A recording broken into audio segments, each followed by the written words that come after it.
Qishloq chetidagi eski do'kon oldida har kuni bir chol o'tirardi. U hech qachon baland gapirmas, hech kim bilan tortishmas, faqat kuzatardi.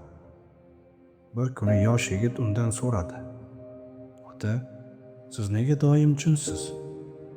Chol kulimsiradi: "Men gapirib yo'qotgan narsalarimni sukut bilan saqlayapman, bolam." Yigit tushunmadi. U yosh, qoni qaynoq, haqiqatni baqirib aytmasang adolat kelmaydi deb hisoblardi. Oradan kunlar o'tdi. Qishloqda bir boy odam kambag'allarning yerlarini hujjat bilan tortib ola boshladi. Hamma norozi, lekin hech kim qarshi chiqa olmasdi. Yigit chidamadi. Majlisda turib bor haqiqatni ochiq aytdi. Zal esa jim edi.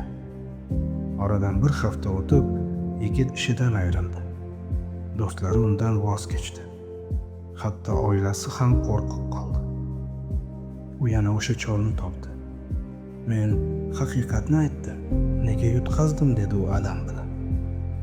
Chol yerga qarab javob berdi: "Haqiqatni qachon aytishni bilmagan odam yolg'onchilarga xizmat qilib qo'yadi.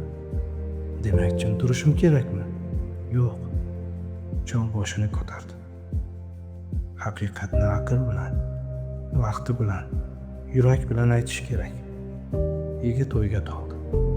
Chol esa qo'shimcha qildi: "Haqiqat har doim g'alaba qiladi, lekin sabrsiz odam uning yo'lida qurbon bo'ladi."